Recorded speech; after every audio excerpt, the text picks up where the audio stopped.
Anna Thompson had spent the better part of her adult life building a home. At 48, she was the glue that held her family together. Her days were filled with managing the house in the quiet suburbs of Ann Arbor, Michigan, tending to a small garden, volunteering at the local library, and preparing home-cooked meals. Her husband Mark, a respected attorney in town, was often away for work.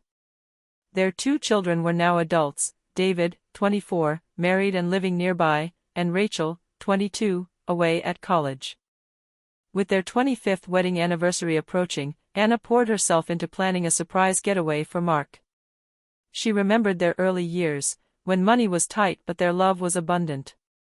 They'd met at the University of Michigan, where Anna was studying English literature and Mark law. Their romance was quick and heady, and within 2 years, they were married. He promised her a life of comfort, and she believed him. Soon after the birth of David, Anna left her teaching job to become a full-time mom. It had been her choice, and she never regretted it. She had always believed in the strength of a family rooted in love and support. Raising the kids, attending PTA meetings, baking for church fundraisers, these became the cornerstones of her daily life. She found pride in these quiet victories. Their home on West Liberty Street was modest but elegant, with white shutters, a deep porch, and the scent of lavender drifting from Anna's flower beds. Friends often complimented Anna's taste and her warmth as a hostess. Their family photo, Anna, Mark, David, Rachel, and their golden retriever Max, stood on the mantel, smiling down on a life that seemed picture-perfect. But lately, that picture had started to blur. Mark seemed distant. He no longer lingered over morning coffee or asked about Anna's day. Conversations felt forced, as if going through the motions. He traveled more, attended evening meetings that stretched suspiciously late, and even on weekends, he seemed elsewhere, physically present but emotionally absent. Anna told herself that this was a phase. Empty nest syndrome, perhaps. After all, they had raised 2 amazing kids. They had earned this time to reconnect, to rediscover their bond. And so, she threw herself into planning a second honeymoon, an anniversary retreat to Traverse City, a charming lakeside town they had visited on their honeymoon. She researched cozy bed and breakfasts, scenic vineyards, and booked a spa day for 2. It would be a weekend of quiet luxury, a time to remember who they once were. She wrapped the itinerary in gold paper, tied it with a satin ribbon, and tucked it in her drawer, waiting for the right moment. Anna's heart was full of hope. This trip would be a new beginning. A rekindling of everything they had built together. And yet, under the surface, a faint unease had begun to stir.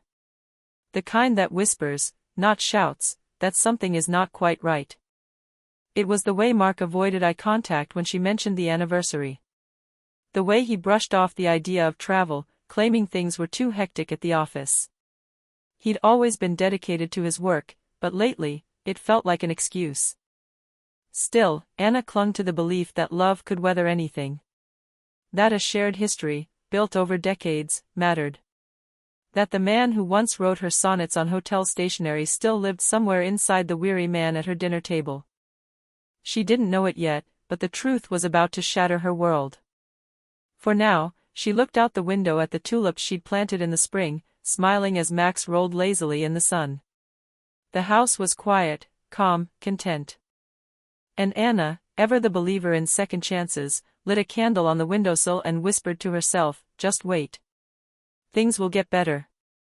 It was supposed to be a surprise weekend. Rachel had planned to host Anna in Chicago, but midterms crept up, and she asked if they could reschedule. Anna, ever understanding, said yes, but decided not to tell Mark she was coming home early. She thought a quiet night together might rekindle something, anything. She drove home under gray skies, Michigan's late autumn casting brittle leaves across the road. Her heart felt heavy, though she couldn't name why. Max didn't bark when she opened the front door. The house was eerily quiet. She carried in a paper bag of groceries, calling out Mark's name softly. No answer. She heard it before she saw it. A soft giggle. A thump. A woman's laugh upstairs. Anna froze. She took the stairs one by one, her hand trembling as she clutched the railing. The bedroom door was slightly ajar. She pushed it open, and the world shifted. There was Mark. And Lindsay. Tangled in the sheets of the bed Anna had picked out 20 years ago. Lindsay screamed. Mark scrambled off the bed, covering himself with a pillow. Anna didn't scream. Didn't cry. She stood very still, watching them like a stranger witnessing someone else's nightmare. "Surprise," she said quietly. Mark opened his mouth, but Anna held up her phone. "Don't. I've got what I need." Lindsay reached for her clothes, muttering apologies. Anna turned and walked out, her voice calm but sharp, "Be out of my house in 5 minutes." Downstairs, she sat on the couch, Max pressing against her legs. Her hands shook, but her eyes remained dry. The betrayal didn't crush her. It clarified her. She picked up her phone and scrolled through her contacts. She hesitated over one name, Carol Wexler. Carol had once been Mark's first wife. They'd divorced years before Anna met him. Gossip said he'd cheated back then, too. Anna had brushed it off as immaturity. But now, she dialed Carol. The voice that answered was measured, familiar. "Carol, this is Anna Thompson." There was a pause. "I know who you are," Carol said. "I need a lawyer," Anna said. "And I think you're the only one I trust." Carol exhaled. "Tell me everything." That night, Anna stayed at a hotel. She booked a suite with a view of the lake. Ordered room service. And sat in silence, replaying every moment of her marriage in her mind. Where had she missed it? What had she believed too easily? She didn't cry until she found Rachel's essay in her inbox, "The Bravest Woman I Know," written for a scholarship. Anna read it with trembling fingers. And finally let herself sob. Carol Wexler was a woman of steel and grace. When she met Anna for coffee the next morning, she brought 2 things, a file folder and unflinching clarity. "I've seen this movie before," she said. "Let's change the ending." Carol moved swiftly. Filed the paperwork. Contacted forensic accountants. Collected credit card statements. Tracked emails. Anna met with David and Rachel that weekend. They knew something was wrong. Mark had told them only that Anna needed space. At dinner, Anna spoke simply. "Your father has been unfaithful. It's not the first time. I'm leaving him." Rachel cried, then hugged her mother fiercely. David sat in stunned silence, but later sent Anna a text, "I'm with you, Mom. Always." Mark tried to spin it. Said he had made a mistake. That it didn't mean anything. Anna looked him dead in the eyes and replied, "You didn't just cheat on me. You took our home, our history, and soiled it." He tried to buy time. Suggested therapy.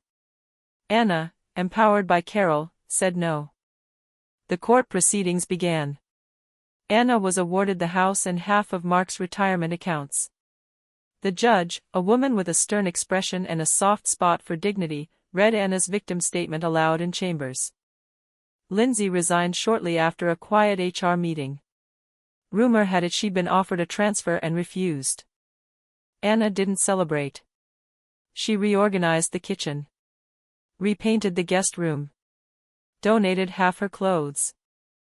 She didn't want revenge. She wanted room. Room to breathe. Room to heal. Room to begin again. And that's when she remembered the candle-making kit Rachel had given her 2 Christmases ago.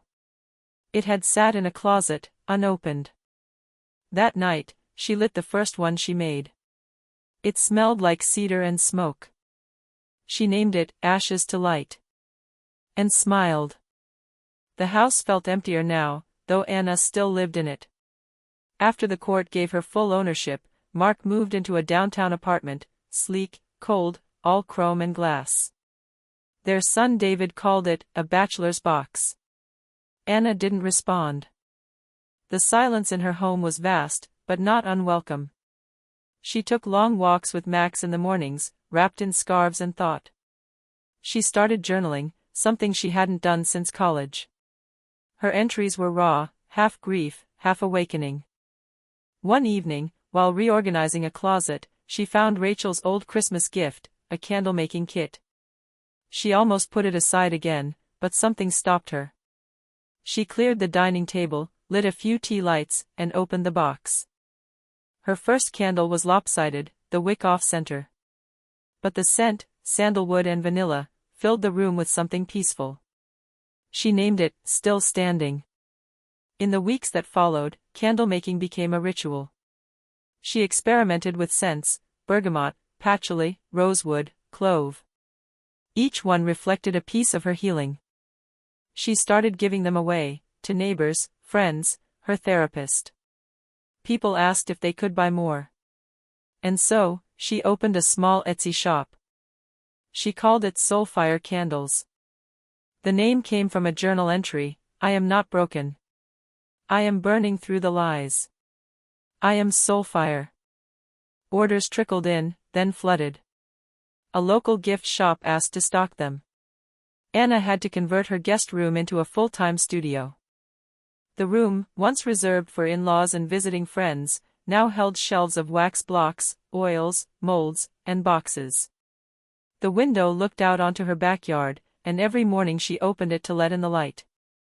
Meanwhile, she kept seeing her therapist. At first, the sessions were brutal. She relived the moment she opened the bedroom door. But over time, she began to speak less about Mark, and more about herself.